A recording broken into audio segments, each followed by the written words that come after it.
Кандайсыңар, ден соолуктар, иштер жакшыбы баары, ооруган жоксуздарбы? Оорубаңыздар, жаман экен. Мен ооруп 4 күн төшөктө жатып, эми өзүмө келип атам. Шүгүр. Эгер ооругандар болсо, ооруну жеңил өткөрүп алыңыздар.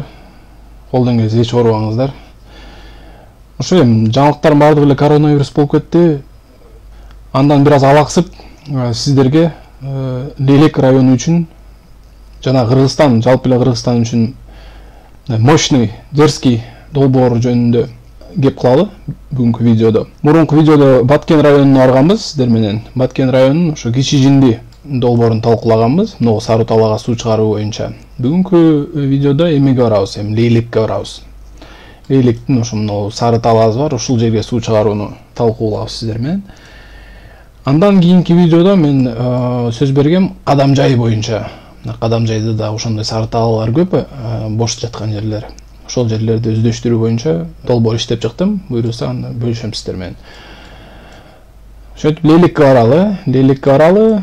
Мына бул Козу Баглан дарыясы 75 000 гектар жерден могу тоолордон суу чогултуп, анан мондай агат. Ушундай агып, Тажикстанга кирип кетет. Тажикстан жерлерин сугарат. Мынакей караңыздар. Канча жер жапжашыл болуп турат, жашынакай болуп. Могу 35 000 гектар жер. Биздин суу 100% Кыргызстандан алынган суу, биздин жерлерден, биздин айылдардан агып өтөт. Анан ушинтип Тажикстандан сугарат. А биздин жерлерди караңыздар. Сапсары, бош эле турат. Бир аз эле могу айылдарыбыз ушул сууну пайдаланат экен. 10% болса керек бул. Калганын баары Тажикстанга агып кетет. Ушул көрүнүш адилеттүү, туурабы ушул көрүнүш эми? Бул адилетсиздикти кантип жоебуз, кантип чечебиз бул адилетсиздикти? Могул Сары Талаага сууну кантип чыгарабыз? Мына талдайлы. Бул жердин бийиктиги деңиз деңгээлинен 886 метр. Бул адырдын. Бул жерде Козу Баглан 632 метр деңиз деңгээлинин бийиктигинде агып кетип атат. Бул жерден бул жака сууну чыгарсак болот. Технически менен чыгарсак болот. Насостор менен. 1 километр узундугу экен, анан 254 метр бийиктикке сууну чыгарышыбыз керек. Бирок ошол биздин чыгарган суу канча жерге жетет? Мынча жерге жетеби, же мынча жерге жетеби? Ушунча жерге сууну жеткирүү үчүн канча насос керек? Канча насос күйөт? Бул ошо кийинки суроо да. Реализация жагынан оңой.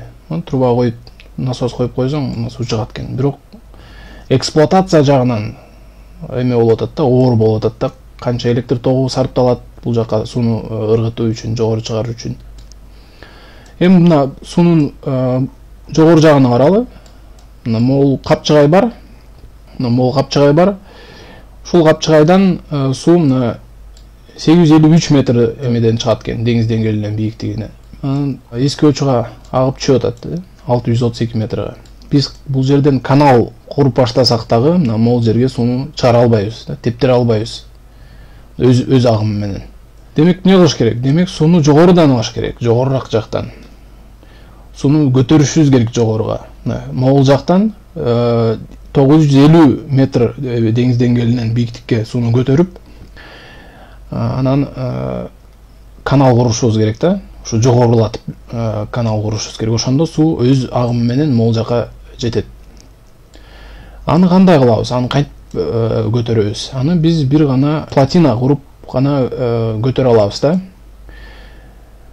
Козу Баглан ГЭС долбоор бар экен. Бирок плотинасыны алар кайсы жерге курат, ошол долбоор боюнча мен билбейм да. Бул Советтер Союзу учурунда даярдалган долбоор экен. Аны билбей атам кайсы жерге ГЭС курушат. Анткени ГЭС курууга ыңгайлуу жерлер бул жерде аябай көп да. Идеальный болгон жерлер аябай көп. Могул жерге ГЭС курса болот, идеальный болот. Плотина дамба куруунун кажети жок.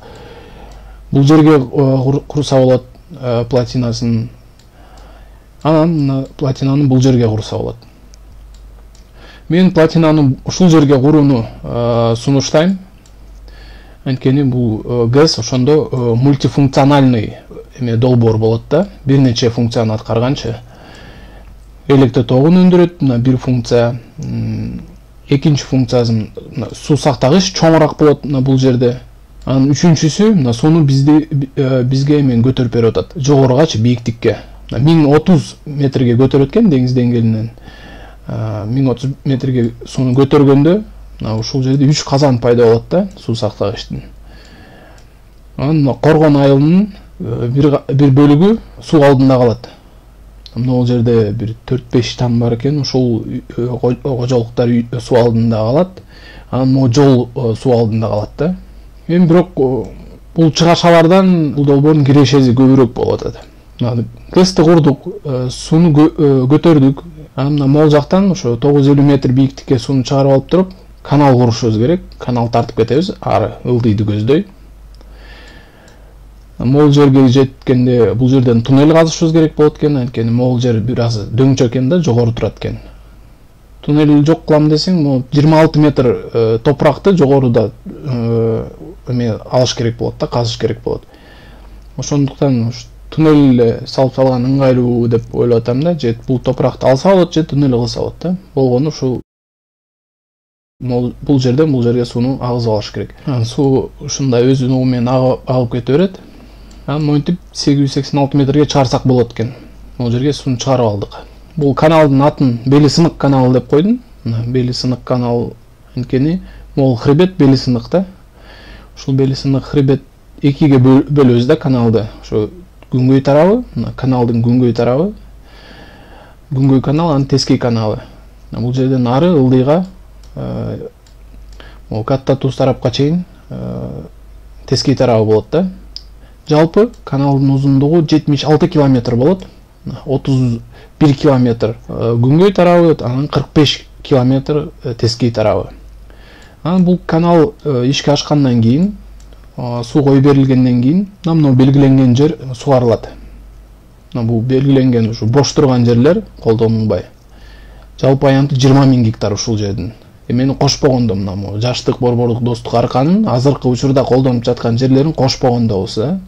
Бул жерлер азыр бул эмеден насос аркылуу, насос менен эме алышат суунчу бул жерлерге. Эми бул могу долбоор ишке ашса, насосу жок эле иштеп калышат да, ыдыйкандар. 20 000 гектар жер кошулуп атат лейлектин балансына. Анан Россияда жүргөн ошо лейлектик туугандарыбыз үйүнө кайтып, мына ушул жактан эле миллионер, миллиардер болууга мүмкүнчүлүк түзүлөт да, буйруса. 20 000 гектар бул оңой эмес да, биз балким бул жерлерди иштетүү үчүн мына Тажикстандан тажиктерди чакырып калабыз, анткени могул жакта 2,5 миллион тажик жашайт. Бизде лейлекте канча миң жалпы саны? 150-200 миң. Ошондой туугандар, сиздин оюңуздар кандай? Эмне дейсиздер бул долбоор боюнча? Мен кыскача оюм ушундай да, бул долбоор жалпы мына бул долбоор ГЭС кошулуп, канал кошулуп, бул ошо 4 коёнду бир долбоор менен 4 коёнду аткан долбоор да. Бир ок менен 4 коёнду атабыз да.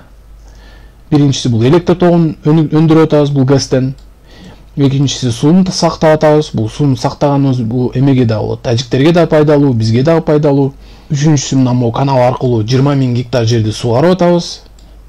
Анан төртүнчүсү тажиктерди тарбиялай турган долбоор бул. Эмнеге? Кантип тарбиялайбыз бул долбоор менен тажиктерди? Мынтип. Бул суу Тажикстанга азыр агып кетип атат 80-90%. Алар бизге жандай мына максат айылын аткылагандай фокустарды эмне себептен көрсөтүп атат? Анткени көрүп атат, кыргыздар эч нерсе кыла албайт. Эми кааласаңар жаба кылат деп атат сууну. Биз мына могу ГЭСти жапкан учурда деле бул суу сактагычыбыз бир күнү толот да. Бир күнү толуп ашып кетет баары суубуз. Ошондуктан могул каналды чоң кылып курушубуз керек. Бул каналдан колдон келсе 100 кубка чейин суу ага турган кылып курушубуз керек дагы. Эгер тажик тарап ошентип кутура турган болсо, сөз укпай турган болсо, биз сууну бул жактан агызбай, мындайынан агызып жиберсек, могул канал аркылуу, анан суу сактагычка коюп берсек, могул суу сактагычка, могул жердеги 35 000 гектар жери суусуз калат, кургап калат. 3 күндөн кийин жүгүрүп келишет өздөрү. Сууну ач эле ач деп. Ошондуктан бул ошондой тажиктерди тарбиялай тургандагы мааниге долбоор да. Бул долбоор ошо ишке ашса, буйруса тажиктер алыстан жүгүрүп келип ассалам алейкум деп учурашып отурган болуп калат. Көңүл бурганыңыздар үчүн чоң рахмат. Оорубаңыздар, ден соолукта болуңуздар.